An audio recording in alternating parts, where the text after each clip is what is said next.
Ah, welcome. Warm yourself by the fire. Have a seat or snuggle up in your favorite spot, and let me tell you a story.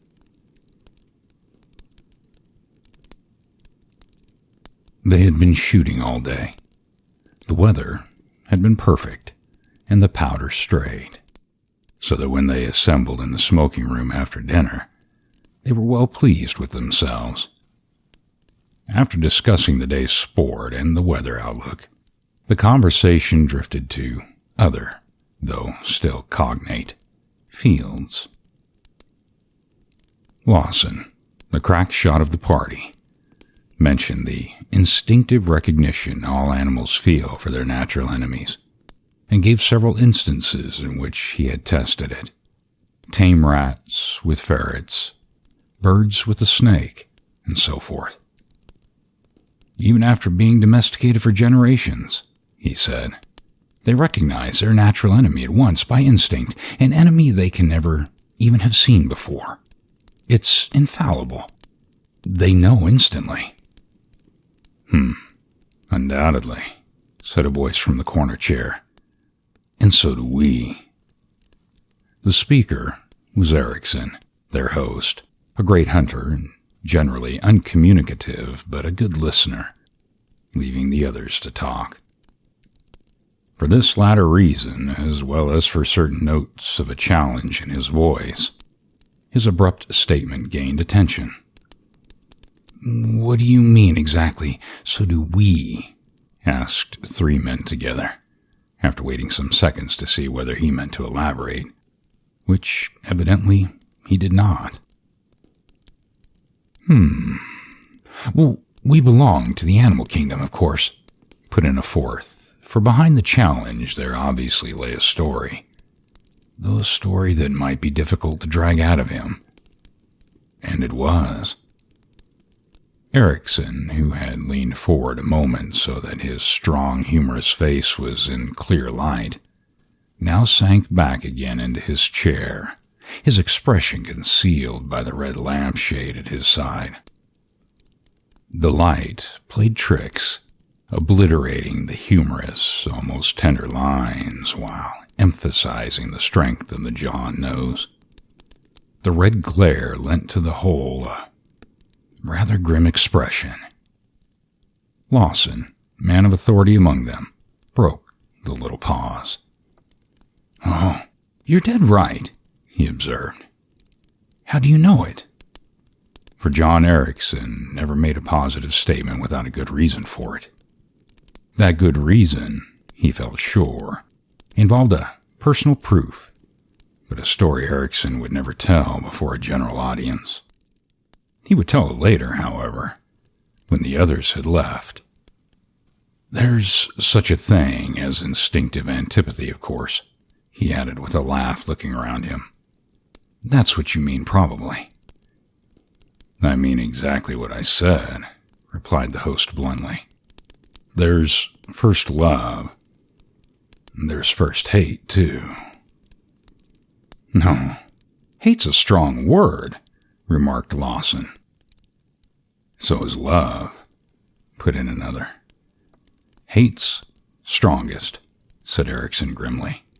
"In the animal kingdom, at least," he added suggestively, and then kept his lips closed, except to sip his liquor for the rest of the evening until the party at length broke up, leaving Lawson and one other man, both old trusted friends of many years, standing. "It's not a tale I tell to everybody," he began, when they were alone. "It's true for one thing. For another, you see, some of those good fellows," he indicated the empty chairs with an impressive nod of his great head. "Some of 'em knew him. You both knew him too, probably." "The man you hated," said the understanding Lawson. "And who hated me?" came the quiet confirmation. "My other reason for keeping quiet was that the tale involves my wife." The two listeners said nothing, but each remembered the curiously long courtship that had been the prelude to his marriage. No engagement had been announced. The pair were devoted to one another. There was no known rival on either side, yet the courtship continued without coming to its expected conclusion. Many stories were afloat in consequence. It was a social mystery that intrigued the gossips. "I may tell you two," Erickson continued, "the reason my wife refused for so long to marry me. It's hard to believe, perhaps, but it is true. Another man wished to make her his wife, and she would not consent to marry me until the other man was dead. Quixotic, absurd, unreasonable. Well, if you like, I'll tell you what she said." He looked up with a significant expression in his face which proved that he, at least, did not now judge her for foolishness. "Because it would be murder," she told me. "Another man who wants to marry me would kill you." "She had some proof for the assertion, no doubt," suggested Lawson. None whatever," was the reply. "Merely her woman's instinct. Moreover, I did not know who the other man was, nor would she ever tell me." "Otherwise you might have murdered him instead," said Baines, the second listener. I did," said Erickson grimly, "but without knowing he was the man." He sipped his whiskey and relit his pipe. The others waited. Our marriage took place 2 months later, just after Hazel's disappearance. "Hazel?" exclaimed Lawson and Baines in a single breath. Hazel, member of the Hunters. His mysterious disappearance had been a 9 days' wonder some 10 years ago. It had never been explained. They had all been members of the Hunters Club together. That's the chap," Erickson said. "Now I'll tell you the tale if you care to hear it." They settled back in their chairs to listen, and Erickson, who had evidently never told the affair to another living soul except his wife, doubtless seemed glad this time to tell it to 2 men. "It began some dozen years ago when my brother Jack and I came home from a shooting trip in China. I've often told you about our adventures there, and you see the heads hanging up here in the smoking room. Well, some of them." He glanced around proudly at the walls. "We were glad to be in town again after 2 years of roughing it, and we looked forward to our first good dinner at the club to make up for the rotten cooking we had endured so long. We had ordered that dinner in anticipatory detail many times together. Well, we had it, and enjoyed it up to a point. The point of the entree, to be exact. Up to that point, it was delicious, and we let ourselves go. Boy, I can tell you how we let ourselves go. Well, we had ordered the very wine we had planned months before when we were snowbound and half-starving in the mountains." He smacked his lips as he mentioned it. "I was just starting on a beautifully cooked grouse," he went on, when a figure went by our table, and Jack looked up and nodded. The two exchanged a brief word of greeting and explanation, and the other man passed on. Evidently, they knew each other just enough to make a word or two necessary. But enough. "Who was that?" I asked. "A new member named Hazel," Jack told me. "A great shot. He knew him slightly," he explained. "And he had once been a client of his. Jack was a barrister, you remember, and had defended him in some financial case or other. Rather an unpleasant case," he added. Jack did not care about the fellow, he told me, as he went on with his tender wing of grouse. Erickson paused to relight his pipe a moment. not care about him, he continued. It didn't surprise me, for my own feelings, the instant I set eyes on the fellow, was one of violent, instinctive dislike that amounted to loathing. Loathing. No, I'll give it the right word. Hatred. I simply couldn't help myself. I hated the man from the very first go. A wave of repulsion swept over me as I followed him down the room a moment with my eyes, till he took his seat at a distant table and was out of sight. Ugh. He was a big, fat-faced man with a eyeglass glued into one of those pale blue cod-like eyes, out of condition, as ugly as a toad, with a smug expression of intense self-satisfaction on his jowl that made me long to... Well, I leave it to you to guess what I would have liked to have done to him. But the instinctive loathing he inspired in me had another aspect, too. Jack had not introduced us during the momentary pause beside our table, but as I looked up, I caught the fellow's eyes on mine. He was glaring at me instead of Jack, to whom he was talking, with an expression of malignant dislike, as keen, evidently, as my own. That's the other aspect I meant. He hated me as violently as I hated him. We were instinctive enemies, just as the rat and ferret are instinctive enemies. Each recognized a mortal foe. It was a case, I swear it, of whoever got first chance. Bad as that? Exclaimed Baines. I knew him by sight. He wasn't pretty, I'll admit it. I knew him too, to a nod, Lawson mentioned. I never heard anything particular against him. He shrugged his shoulders. Erickson went on. It was not his character qualities I hated. I didn't even know them. That's the whole point. There's no reason you fellows should have disliked him. My hatred, our mutual hatred, was instinctive, and instinctive as first love.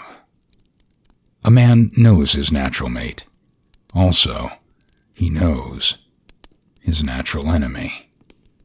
I did, at any rate, both with him and with my wife. Given the chance, Hazel would have done me in just as surely as, given the chance, I would have done him in. No blame to either of us, in my opinion. I've felt dislike, but never hatred like that, Barnes mentioned. I came across it in a book once, though. The writer did not mention the instinctive fear of the human animal for its natural enemy, or anything of that sort. He thought it was a continuance of a bitter feud begun in an earlier existence. He called it a memory. Possibly, said Erickson briefly. My mind is not speculative. But I'm glad you spoke of fear. I left that out. The truth is, I feared the fellow, too, in a way. And had we ever met face to face in some wild country without witnesses, I should have felt justified in drawing on him on sight, and he would have felt the same. Murder? If you like. I should call it self-defense. Anyhow, the fellow polluted the room for me. He spoiled the enjoyment of that dinner we had ordered months before in China. But you saw him again, of course, later. Oh, yeah, lots of times. Not that night, because we went on to a theater. But in the club, we were always running across one another. In the houses of friends, at lunch or dinner, at meetings, all over the place, in fact. I even had some trouble to avoid being introduced to him. And every time we met, our eyes betrayed us. He felt in his heart what I felt in mine. He was as loathsome to me as leprosy and just as dangerous.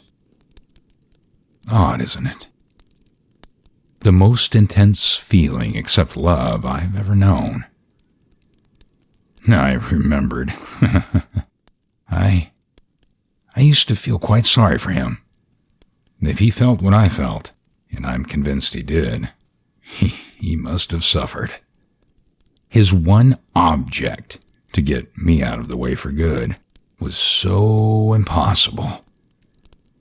And then fate played a hand in the game. And I'll tell you how.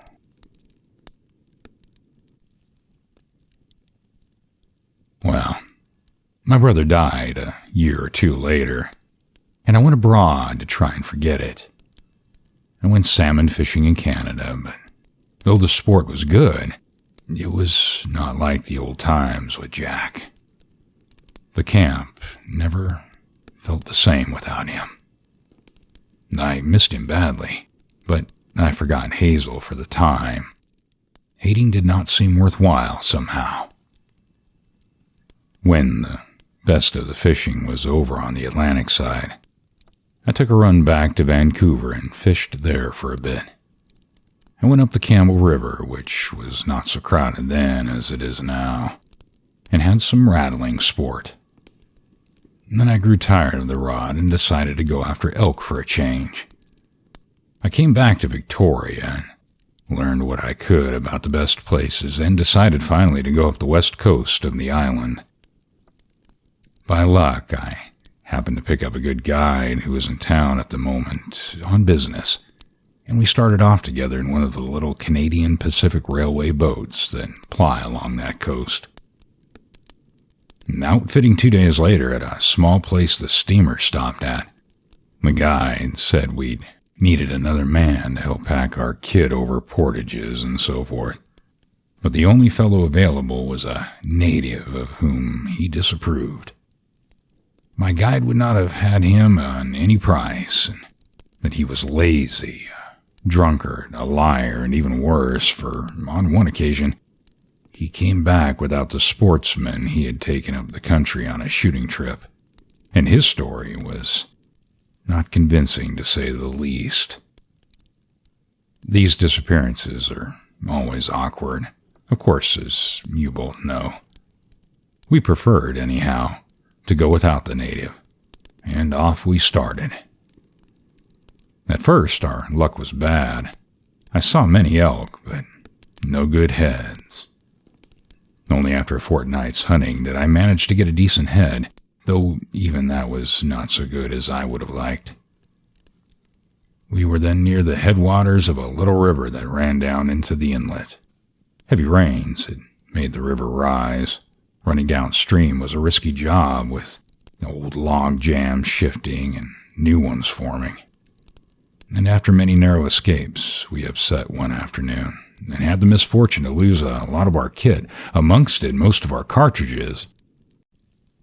We could only muster a few between us.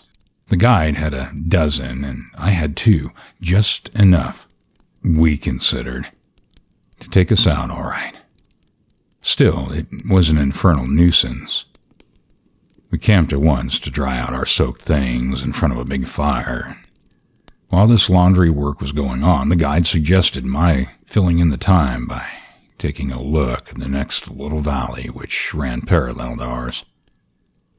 He had seen some good heads over there a few weeks ago. Possibly I might come upon the herd. And I started at once, taking my 2 cartridges with me. It was the devil of a job to get over the divide, for it was a badly bushed-up place, and where there were no bushes, there were boulders and fallen trees, and the going was slow and tiring. But I got across at last and came out upon another stream at the bottom of the new valley. Signs of elk were plentiful, though I never came upon a single beast all afternoon. Black-tailed deer were everywhere, but the elk remained invisible. Providence, or whatever you like to call that, which there is no escaping in our lives. made me save my 2 cartridges. Erickson stopped a minute then. It was not to light his pipe or sip his whiskey, nor was it because the remainder of his story failed in the recollection of any vivid detail. He paused a moment to think. "Tell us the lot," pleaded Lawson. Don't leave anything out." Erickson looked up. His friend's remark had helped him to make up his mind, apparently. He had hesitated about something or other, but the hesitation passed. He glanced at both listeners. "Right," he said. "I'll tell you everything. I'm not imaginative, as you know, and my amount of superstition, as I should judge, is microscopic." He took a longer breath, then lowered his voice a trifle. "Anyhow," he went on, "it's true, so I don't see why I should feel shy about admitting it. But as I stood there in the lonely valley, where the only noise of the wind and water were audible, and no human being except my guide some miles away within reach, a curious feeling came over me. I find it difficult to describe. I felt creepy." "You?" murmured Lawson with an incredulous smile. "You? Creepy?" he repeated under his breath. I felt creepy. And afraid," continued the other with conviction. "I had the sensation of being seen by someone, as if someone, I mean, was watching me. It was so unlikely that anyone was near me in that godforsaken bit of wilderness that I simply couldn't believe it at first. But the feeling persisted. I felt absolutely positive somebody was not far away among the red maples, behind a boulder, across the little stream perhaps, or somewhere, at any rate, so near that I was plainly visible to him. It was not an animal, it was a human, and it was hostile. I was in danger.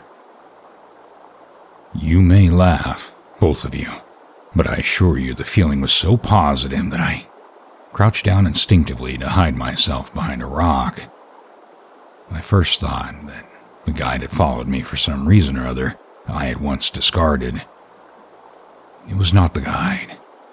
It was an enemy. No, I thought of no one in particular. No name, no face occurred to me then.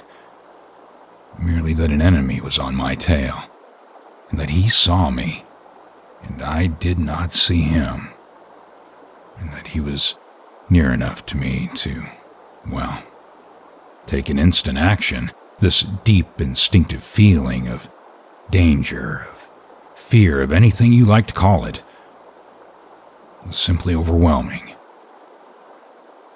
Another curious detail I must also mention. About a half an hour before, having given up all hope of seeing elk, I decided to kill a black-tailed deer for meat. A good shot offered itself, not 30 yards away. I aimed, but just as I was going to pull the trigger, a queer emotion touched me, and I lowered the rifle. It was exactly as though a voice said, "Don't." I heard no voice, mind you. It was an emotion only, a feeling, a sudden, inexplicable change of mind, a warning, if you like. Well, I didn't fire anyhow. But now, as I crouched behind that rock, I remembered this curious little incident and was glad I had not used my last 2 cartridges. More than that, I cannot tell you. Things of that kind are new to me. They're difficult enough to tell, let alone to explain, but they were real. I crouched there, wondering what on earth was happening to me and feeling a bit of a fool, if you want to know, when suddenly, over the top of the boulder, I saw something moving. It was a man's hat, and I peered cautiously. Some 60 yards away, the bushes parted, and 2 men came out on the riverbank, and I knew them both. One was the native I had seen at the store. The other was Hazel. Before I had time to think, I had cocked my rifle. "Hazel! Good Lord!" exclaimed the listeners. For a moment, I was too surprised to do anything but cock that rifle. And I waited, for what puzzled me was that, after all, Hazel had not seen me. It was only the feeling of his beastly proximity that had made me feel I was seen and watched by him. There was something else, too, that made me pause before or doing anything. 2 other things, in fact. One was that I was so intensely interested in watching the fellow's actions. Obviously, he had the same uneasy sensation that I had. He shared with me the nasty feeling that danger was about. His rifle, I saw, was cocked and ready. He kept looking behind him, over his shoulder, peering this way and that, and sometimes addressing a remark to the native at his side. I caught the laughter of the latter. The native evidently did not think there was danger anywhere. It was, of course, unlikely enough. "And the other thing that stopped you," urged Lawson, impatiently interrupting. Erickson turned with a look of grim humor on his face. "Some confounded or perverted sense of chivalry in me, I suppose. That made it impossible to shoot him down in cold blood, or rather without letting him have a chance. For my blood, as a matter of fact, was far from cold at that moment.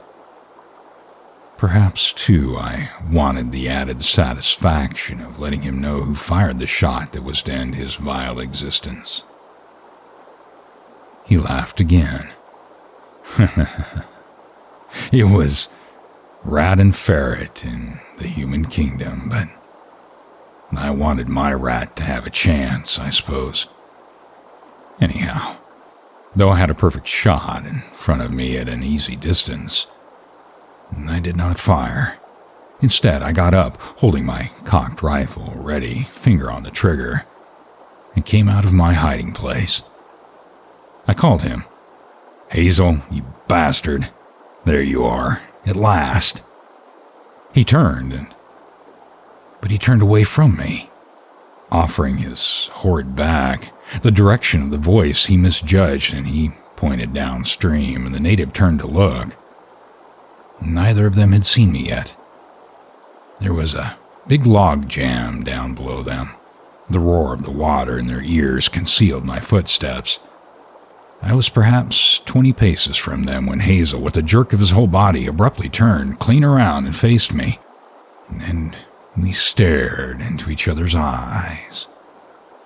The amazement on his face changed instantly to hatred and resolve. He acted with incredible rapidity. I think the unexpected suddenness of his turn made me lose a precious second or two.